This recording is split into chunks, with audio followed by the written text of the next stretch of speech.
बच्चों, आज हम पृथ्वी से अग्नि तक यह डॉक्टर APJ अब्दुल कलाम जी का पाठ विस्तार से पढ़ेंगे।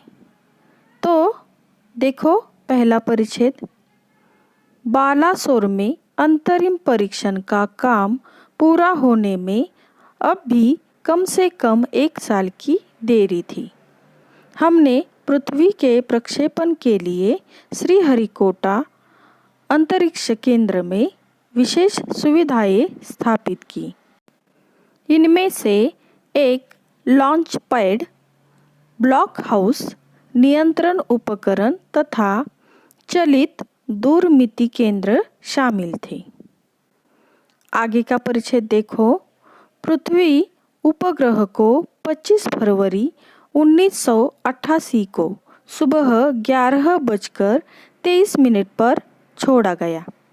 यह देश के रॉकेट विज्ञान के इतिहास में एक युगांतरकारी घटना थी। निर्देशित मिसाइलों के क्षेत्र में एक आत्मनिर्भर देश के रूप में उद्भव ने संसार के सभी विकसित देशों को विचलित कर दिया। सामर्थ्यशील नागरिक, अंतरिक्ष उद्योग और व्यवहार्य मिसाइल आधारित सुरक्षा प्रणालियों ने भारत को चुनिंदा राष्ट्रों के समूह में पहुंचा दिया। तो देखो बच्चों, मैंने पहले भी आपको बता दिया है कि पृथ्वी और अग्नि यह 2 मिसाइलें हैं। तो बालासोर यह स्थान का नाम है और अब्दुल कलाम जी कहते हैं कि बालासोर में अंतिम यानी अंतरिम परीक्षण का काम पूरा होने में कितने साल की? कम से कम 1 साल की देरी थी। और हमने पृथ्वी के प्रक्षेपण के लिए श्रीहरिकोटा अंतरिक्ष केंद्र में विशेष सुविधाएं स्थापित की थी। तो इसमें जो नियंत्रण कक्ष या विविध विभाग है, उनके नाम क्या है? लॉन्च पैड, ब्लॉक हाउस, नियंत्रण उपकरण और दूरमिति केंद्र। तो यह सब इसमें शामिल थे। पृथ्वी उपग्रह को 25 फरवरी 1988 को सुबह 11:23 पर छोड़ा गया। यह देश के रॉकेट विज्ञान के इतिहास में युगांतरकारी अर्थात युग प्रवर्तक इस प्रकार की घटना थी। निर्देशित यानी निश्चित मिसाइलों के क्षेत्र में एक आत्मनिर्भर अर्थात स्वावलंबी, तो आत्मनिर्भर देश के रूप में उद्भव अर्थात उत्पत्ति। तो उत्पत्ति ने संसार के सभी विकसित देशों को विचलित कर दिया। सामर्थ्यशील नागरिक, अंतरिक्ष उद्योग और व्यवहार्य मिसाइल आधारित सुरक्षा प्रणालियों ने भारत को चुनिंदा राष्ट्रों के समूह में पहुंचा दिया। आगे का परिच्छेद देखो। लेकिन क्या एक पृथ्वी ही पर्याप्त होगा? क्या 4-5 मिसाइल प्रणालियों का स्वदेशी विकास हमें पर्याप्त रूप से ताकतवर बना पाएगा? उसी समय अग्नि को एक टेक्नोलॉजी प्रदर्शन परियोजना के रूप में विकसित किया जा रहा था। देश के भीतर उपलब्ध समस्त संसाधनों को दांव पर लगाकर यही एक उत्तर था। अग्नि टीम में 500 से अधिक वैज्ञानिक थे और इन विशाल प्रक्षेपणों में अनेक संगठनों का नेटवर्क बनाया गया था।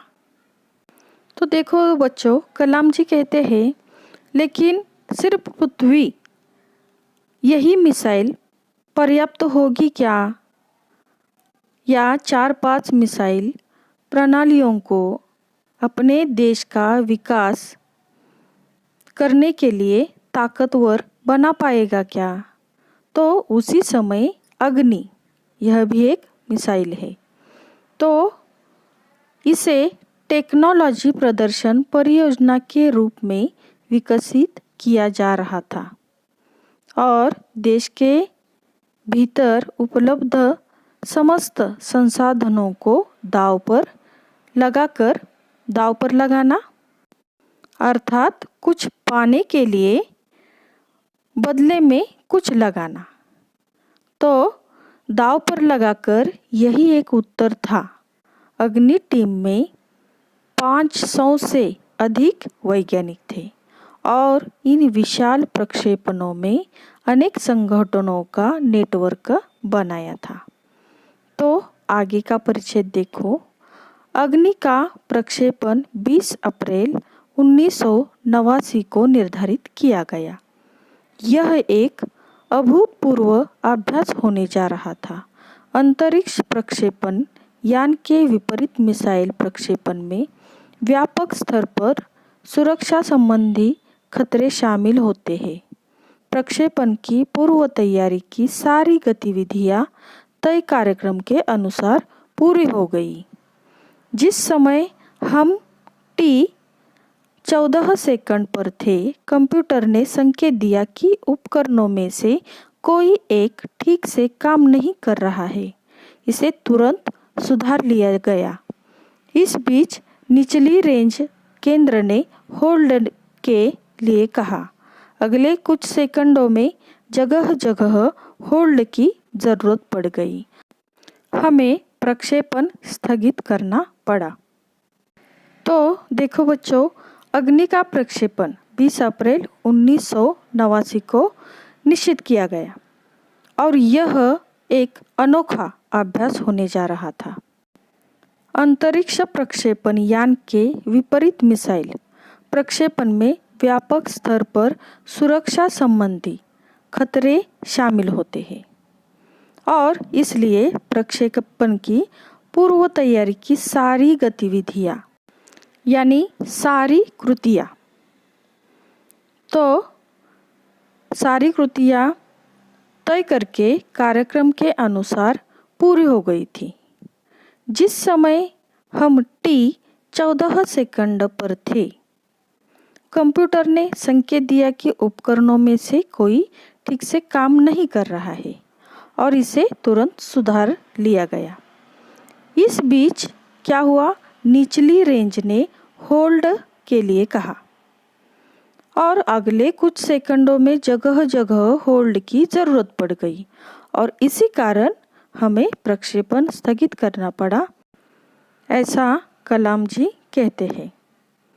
तो आगे का परिचय देखो। मैं अपनी टीम के सदस्यों से मिलने गया जो सदमे और शोक की हालत में थे।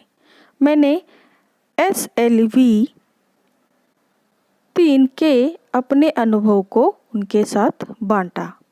मेरा प्रक्षेपण यान तो गिरकर समुद्र में खो गया था, लेकिन उसकी वापसी सफलता के साथ हुई। आपकी मिसाइल अभी तक आपके सामने है। वास्तव में आपने कुछ भी ऐसा नहीं खोया है जिसे 1-2 हफ्तों के काम से सुधारा न जा सके। इस विवरण ने उन्हें जड़ता की हालत से झकझोर कर बाहर निकाल लिया और सारी की सारी टीम उपप्रणालियों की जांच और उन्हें ठीक करने के काम में फिर से जुट गई। तो देखो बच्चों, कलाम जी कहते हैं, मैं अपनी टीम के सदस्यों से मिलने गया तो सदमे और शोक की हालत में सभी थे और मैंने LLV-3 के अपने अनुभव को उनके साथ बांटा। उन्होंने कहा, मेरा प्रक्षेपण यान तो गिरकर समुद्र में खो गया था, लेकिन उसकी वापसी सफलता के साथ हुई और आपकी मिसाइल अभी तक आपके सामने है।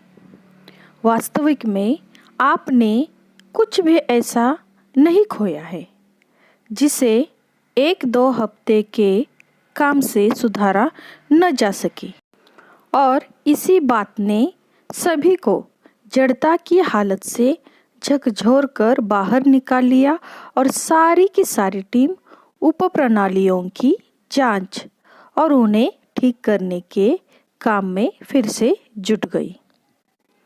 तो यहाँ तक आपको समझ में आया? बच्चों, यह पाठ आप 2-3 बार पढ़ो ताकि इसमें जो शब्द है वह आपकी समझ में आ जाए।